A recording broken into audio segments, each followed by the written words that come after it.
Lun yahrumur riba. Yahrumu haram ar-riba. Apa riba? Fi'luhu yaitu yang mengerjakan riba, wa akluhu dan memakan riba, wa akhdhu dan yang mengambil riba, wa kitabatuhu dan yang menulis, tukang tulisnya ya. Wa syahadatuhu dan yang menyaksikan riba. Yang mana? Yahrumu haram ar-riba. Apa riba? Ya, fi'luhu yaitu yang mengerjakannya atau melakukannya, wa akluhu dan yang memakannya, memakan barang riba ya. Wa akhdhuhu memakannya, wa akhdhu dan yang mengambilnya, mengambil hasil riba ya.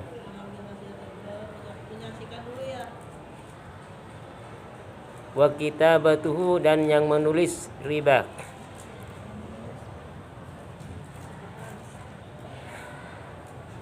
Wa syahadatuhu dan yang menyaksikan atau menjadi saksi transaksi riba.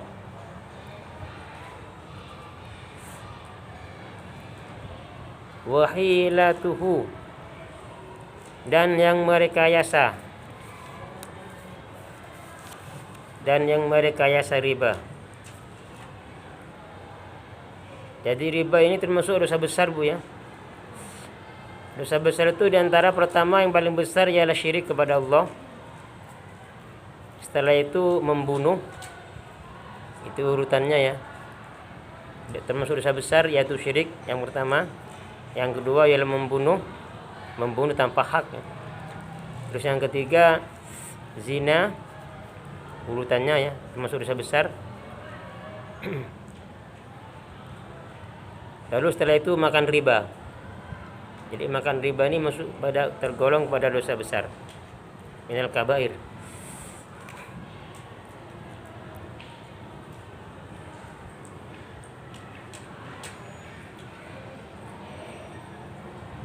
Allah Ta'ala berfirman, wa ahallallahu al-bai'ah wa harrama riba. Allah menghalalkan jual beli, mengharamkan riba. Jadi kalau pengen untung jual beli, pakai akad jual beli, jangan pakai riba. Riba itu apa? Yang biasa menjadi perbincangan ialah kullu qardin jarnafan ya. Setiap utang piutang yang mengharapkan keuntungan, maka itu adalah riba. Kenapa hutang piutang mengharap keuntungan disebut riba? Karena hutang piutang itu ialah termasuk tolong menolong. Orang yang punya kebutuhan ditolong oleh kita, kasih pinjaman. Malah minta lebih, minjam 1.000 minta kembali 1.100 misalnya. Nah itu namanya sudah. Kenapa? Setiap hutang piutang ya yang mengharap keuntungan, manfaat, itu namanya riba. Setiap hutang piutang yang mengharap keuntungan atau kemanfaatan, itu namanya riba.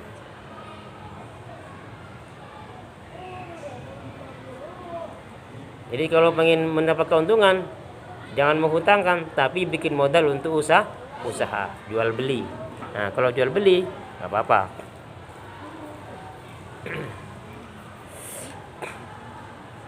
Jadi intinya kalau kita pengen uangnya berkembang, ya bentukan barangnya dihutangkan misalnya, itu boleh, atau dijual dengan harga yang lebih. Nah itu nggak apa-apa. Tapi kalau menghutangkan uang langsung lalu mengharap lebih, itu namanya riba.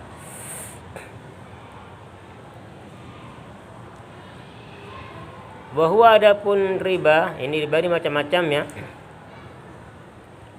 Bai'u ahadin naqdaini ialah menjual salah satu emas dan perak bil akhir dengan yang lainnya, nasiatan dengan tidak langsung ya, tidak kontan. au bi ghairi taqabudin, atau tanpa serah terima.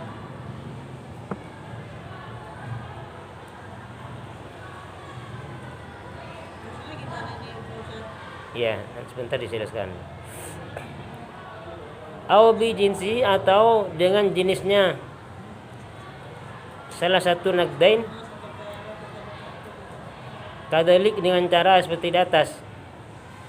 Jadi emas dengan emas. Tapi sekarang tidak ada uang emas ya. Kalau dulu itu emas itu masih menjadi mata uang di zaman Rasulullah itu. Jadi kalau jual emas dengan emas itu, pertama dia tidak boleh kredit ya. Nah, sekarang ini ulama yang masih kekeh dengan pendapatnya ya, termasuk yang hati-hati, termasuk jual membeli emas tidak boleh kredit. Kan sekarang kan ada ya jual emas kredit ya. Nah, itu tidak boleh. Kenapa? Karena emas itu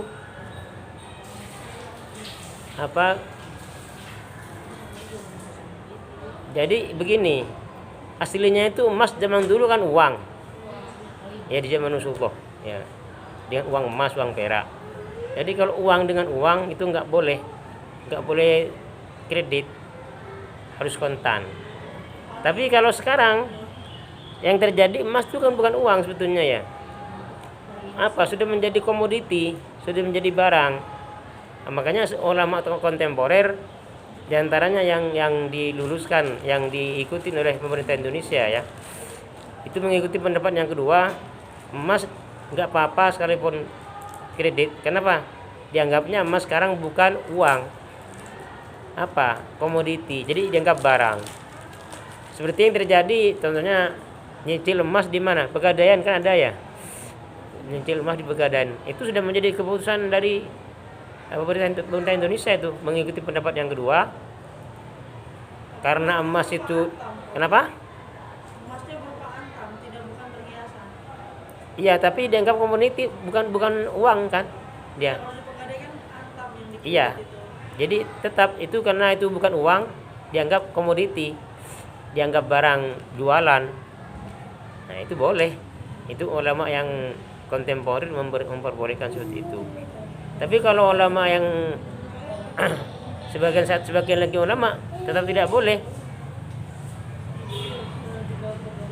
Jadi di bank-bank syariah itu, jadi bank syariah sekarang ada dua macam ya. Ada bank syariah yang tetap nggak boleh, nggak melakukan transaksi emas dengan kredit. Tapi ada satu menamakan syariah juga, dia melakukan transaksi kredit emas. Karena dia mengikuti pendapat yang kedua, emas itu bukan uang sekarang, sebagai komoditi gitu. Ya terserah sekarang sih, kan sedang ulama juga ya. Iya, tulisannya juga Pegadaian Syariah gitu kan ya. Tapi ternyata di situ juga ada yang yang tidak sesuai dengan syariah. Apa contohnya yang enggak sesuai dengan syariah? Ada kelebihan.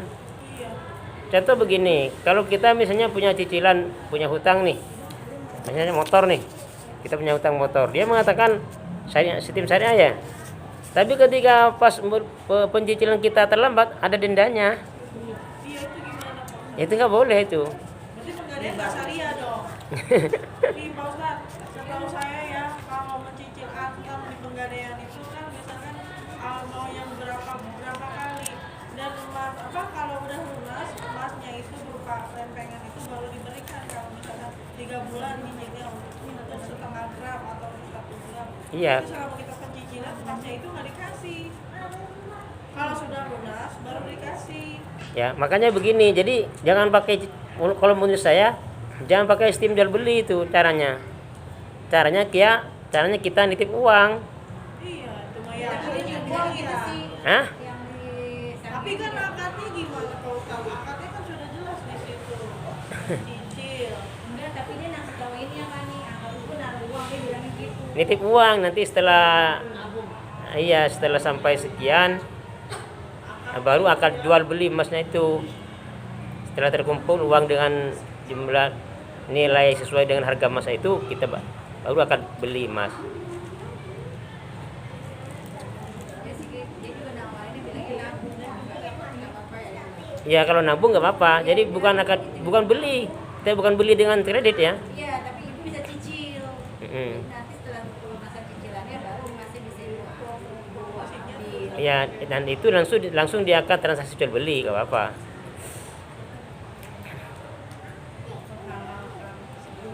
Tapi sebetulnya bank syariah juga begitu Bu. Kalau kita lambat bayar juga ada denda. Tapi sana bukan denda namanya. Bukan, sana namanya itu hukuman.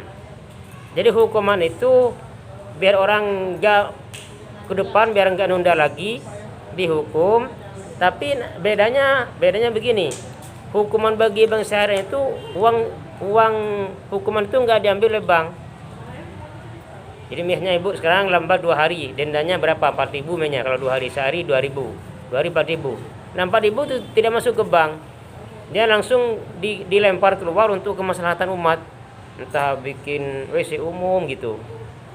Jadi bukan masukan kepada pihak bank syariah, itu bedanya. Tapi tetap sama bayar denda hitungannya ya, cuman bedanya di akad. cuman emang dendanya lebih ringan. Iya, saya nggak tahu tuh ringan dan tingginya. Yang jelas sama-sama denda sebenarnya nggak boleh, sama-sama kelebihan sebenarnya nggak boleh. Tapi kadang mereka nerangin sih kayak saya pernah keadaan nanti ini saya uangnya buat anak yatim. Nah, itu bedanya, itu saja bedanya.